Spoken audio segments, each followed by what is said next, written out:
जय श्री कृष्ण, जय श्री राम। आज अध्याय है ना अध्याय 7वां में श्री कृष्ण भगवान कहते हैं 9वां अध्याय में श्री कृष्ण भगवान का कहते हैं कि जो व्यक्ति पूर्ण रूप से भगवान की भक्ति में निष्ठ हैं, जिसके हृदय साफ हैं, जिसके हृदय शांत है, जिसके कर्म शुद्ध हैं, है ना? उस व्यक्ति का इस संसार में कभी पतन नहीं होती और ना ही कभी वह किसी चीज़ की चिंता करते हैं। और जो व्यक्ति भगवान की भक्ति में पूर्ण रूप से निष्ठ हैं और कहता है संसार में आए हो तो सारे कर्म करना ही पड़ेगा, है ना? तुम्हें कर्म करना पड़ेगा, धन संचय करना होगा अपने जीवन निर्वाह करने के लिए। तो इसका मतलब ये नहीं कि श्री कृष्ण भगवान से अपना रिश्ता तोड़ दें। इसलिए अपने कर्मों को करते हुए श्री कृष्ण भगवान का नित्य स्मरण करना चाहिए। आप जितने भी कर्म करें करें, उस सारे कर्म को श्री कृष्ण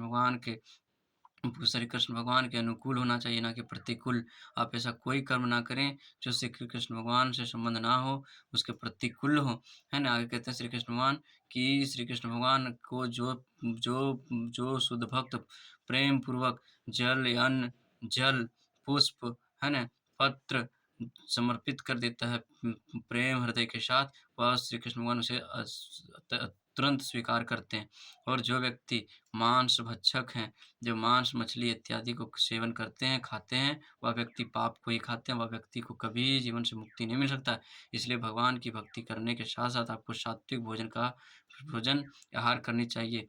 जो व्यक्ति इंद्र तृप्ति के कामना से, है ना, इंद्र तृप्ति के कामना से भोजन बनाते हैं, वह व्यक्ति पाप को ही खाते हैं। परंतु जो नित्य पथ पर चाहे कुछ भी कर्म हो, वह श्री कृष्ण भगवान को अर्पण कर देते हैं, चाहे कोई भी अन्न हो, वह श्री कृष्ण भगवान को समर्पित करके ही उसे प्रसाद के रूप में ग्रहण करता है। उसके लिए सारे पाप से वह व्यक्ति तत्क्षण सारे पाप से मुक्त हो जाते हैं, है ना?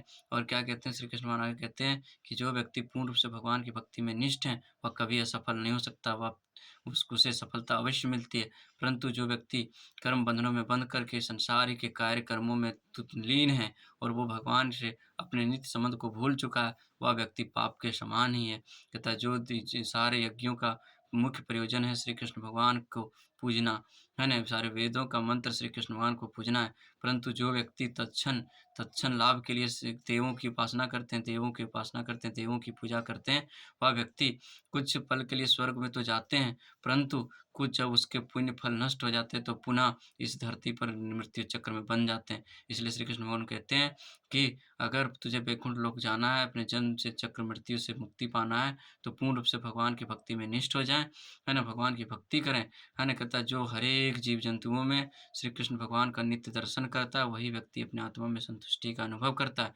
जिस व्यक्ति के अंदर किसी प्रकार का माया नहीं है, जिस प्रकार जो व्यक्ति पूर्ण रूप से शुद्ध है, वह व्यक्ति कभी अपने पथ से भ्रष्ट नहीं हो सकता, है ना? और कहता है क्या कि जो व्यक्ति श्री कृष्ण भगवान की भक्ति में निष्ठ है और कोई मूर्ख व्यक्ति उसका उपहास करते हैं, उसका मज़ाक उड़ाते हैं, तो वह व्यक्ति पापी व्यक्ति है, क्योंकि उसे कभी इस जीवन में मुक्ति प्राप्त नहीं हो सकता। इसलिए कहते हैं जो श्री कृष्ण भगवान के सच्चा भक्त हैं, वो तुच्छ अज्ञानी पुरुषों के उपहास करने से, मज़ाक उड़ाने से वह कभी भी भगवान की भक्ति को नहीं छोड़ता, ना ही कभी वह अपने पथ से भ्रष्ट होता है। वह नित्य श्री कृष्ण भगवान का स्मरण करता रहता है और श्री कृष्ण भगवान की भक्ति में निष्ठ रहता है। आपको बहुत सारे ऐसे पापात्मा मिल ही जाएँगे, ऐसे द्रुपोध व्यक्ति मिल ही जाएँगे जो आपको, है ना, अनेक रूप से उपासना करेंगे, आपका उपासना करेंगे, आपके कर्मों का उपासना करेंगे, आपकी भक्ति की उपासना करेंगे और कहेंगे कि श्री कृष्ण तो एक साधारण मनुष्य हैं। परंतु जो व्यक्ति अज्ञानी है, जो व्यक्ति मूढ़ है, वही श्री कृष्ण भगवान को एक साधारण पुरुष समझते हैं और जो व्यक्ति तत्ववेत्ता है ना? वह व्यक्ति श्रेष्ठ है ना? कहता है जिस व्यक्ति के पास तीनों वेदों का अध्ययन है, साम, ऋग और यजुर्वेद का जिसके पास ज्ञान है, वह त्रिलोक के कहलाते हैं। है ना? त्रिलोक बुद्धिमान कहलाते हैं। कहने का मतलब है कि जो तीनों वेदों का अध्ययन रखता है, सिर्फ़ वेदों का अध्ययन करने से वह पुरुष श्रेष्ठ नहीं होता। तीनों अध्याय के तात्पर्य को पूर्ण रूप से जो अपने हृदय में हृदयंगम करता है, वह व्यक्ति ही श्रेष्ठ है। इस तीनों वेदों का पूर्ण रूप में जो विधि-विधान है, उस विधि का मतलब है श्री कृष्ण, जो वह यज्ञों का विधान है, वो श्री कृष्ण भगवान के श्री कृष्ण भगवान से जुड़े हैं। सारे यज्ञों के भोक्ता श्री कृष्ण भगवान हैं। इसलिए कहता है कि देवों की उपासना ना करके पूर्ण रूप से भगवान की भक्ति में निष्ठ हो जाएँ, इससे सारे देवता अपने आप संतुष्ट नष्ट हो जाते हैं। इसके लिए आपको पूर्ण रूप से श्री कृष्ण भगवान की भक्ति में निष्ठ हो जाना है। आप कभी भी इस चीज़ के लिए चिंतित ना रहें कि आपके द्वारा जो कर्म किए जा रहे हैं उसकी सफलता मिलेगी कि नहीं। आप पूर्ण रूप से भगवान की भक्ति में निष्ठ हो जाएँ, आप सारे कर्मों को श्री कृष्ण भगवान में समर्पित करके करें, है ना? तो आपको अवश्य रूप में आपकी सफलता होगी।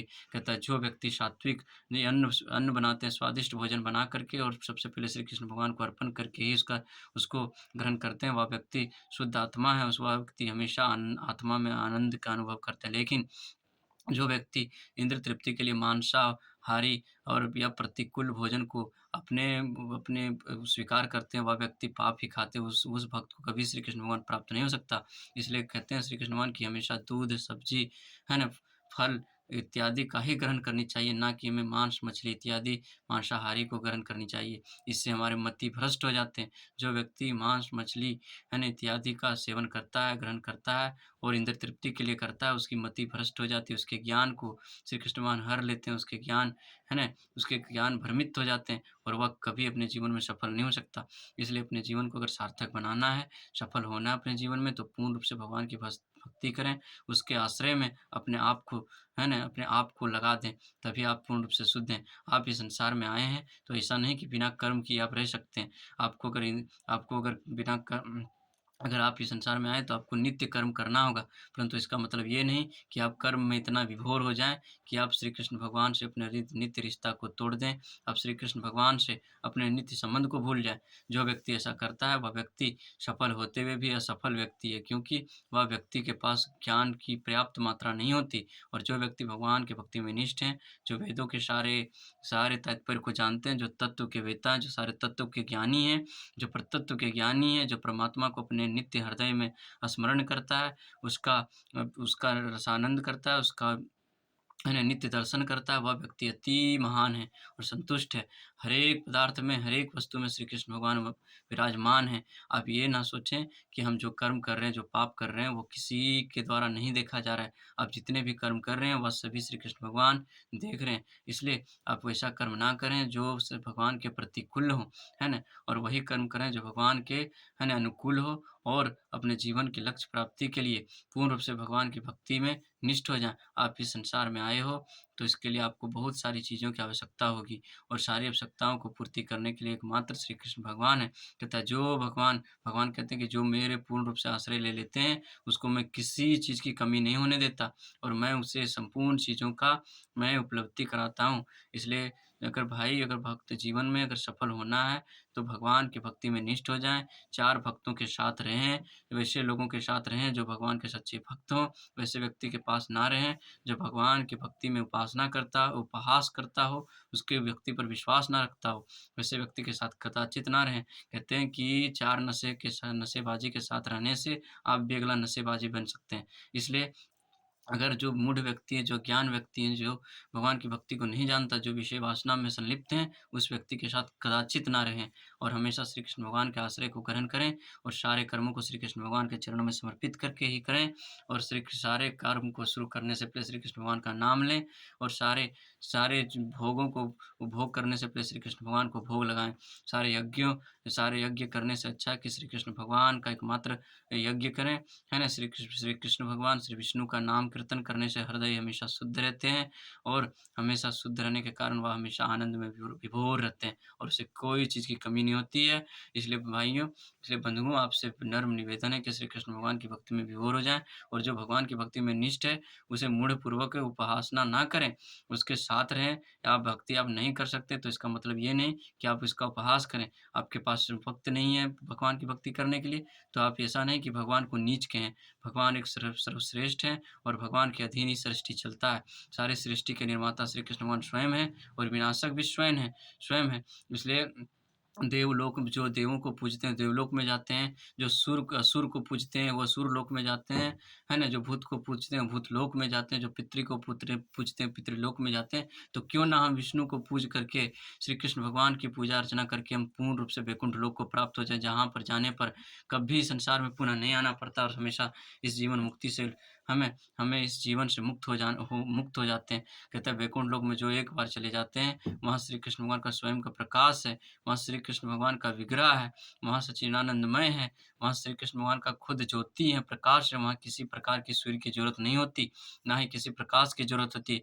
वहाँ के श्री कृष्ण भगवान के दिव्य सच्चिदानंद के कारण, वहाँ के प्रकाश के कारण स्वर्ग वहाँ के जो वृंदावन है, जो गोलोक है, जो वैकुंठ धाम है, वो हमेशा सौंदर्यवान रहते हैं, हमेशा सुसज्जित रहते हैं। अब सोचिए, अपने मन में ही विचार कीजिए कि श्री कृष्ण भगवान के वैकुंठ लोक जब इतनी दिव्य शक्ति है ना? तो वहाँ जाने पर आप जो जिस चीज़ की इच्छा करोगे, वह तुरंत पूर्ण हो जाएँगे। वहाँ बहुत सारे ऐसे वृक्ष होते हैं, फल होते हैं, जिसे तुम इच्छा करने मात्र से उसे प्राप्त कर सकते हो। इसलिए अनेक देवों का शरण ना लेकर, अनेक व्यक्तियों का शरण ना लेकर और किसी श्रेष्ठ पुरुष को ना पूज कर के पूर्ण रूप से कृष्ण भगवान की भक्ति में निष्ठ हो जाएँ। कहता है हर एक दिन जैसे 5 शुद्ध संतों के नाम लें, जो पूर्ण रूप से कृष्ण भगवान की भक्ति में निष्ठ हैं। जैसे श्रील रूप गोस्वामी चरण जी महाराज, है ना? श्रील रूप गोस्वामी चरण जी महाराज, है ना? श्री हरि ठाकुर महाराज, ये सभी क्या हैं? पूर्ण रूप से भगवान की भक्ति में पूर्ण रूप से निष्ठ हैं। इनकी स्मरण भी करना चाहिए और इसी के आश्रय से श्री कृष्ण भगवान का नित्य स्मरण करते हुए श्री कृष्ण भगवान की पूजा अर्चना में अपने आप को समर्पित कर दो दोस्त। आप कभी जीवन में असफल नहीं होंगे। जो श्री कृष्ण भगवान की भक्ति में हम इतना विश्वास दिलाते हैं कि जो निष्ठ हैं, वह कभी असफल नहीं हो सकता और आप अपने जीवन में देख सकते हैं कि आप अनेक इच्छाएँ करने पर भी आपकी इच्छाएँ पूर्ण नहीं होती, परंतु जो श्री कृष्ण भगवान से अपने को एक साथ हैं, जो श्री कृष्ण भगवान की भक्ति में विभोर हैं, कीर्तन करते हैं, उसकी भक्ति में निष्ठ हैं, है ना? नित्य स्मरण करते हैं, है ना? भगवान की भक्ति करते हैं, वो कभी अपने जीवन में सफल नहीं हो सकता, वो हमेशा सफलता का ही सफल ही होते हैं। तो इसके लिए जय श्री कृष्णा, आप अपने जीवन में सफल हो जाएँ, अपने जीवन में मंगलमय हों और अपने जीवन में सफलता प्राप्त करने के लिए श्री कृष्ण भगवान का आश्रय अवश्य लें, ये आपसे विनती है। जय श्री कृष्णा, जय श्री राम, जय बजरंगबली, आपका दिन शुभ हो, मंगलमय हो। जय श्री कृष्ण वासुदेवाय नमः।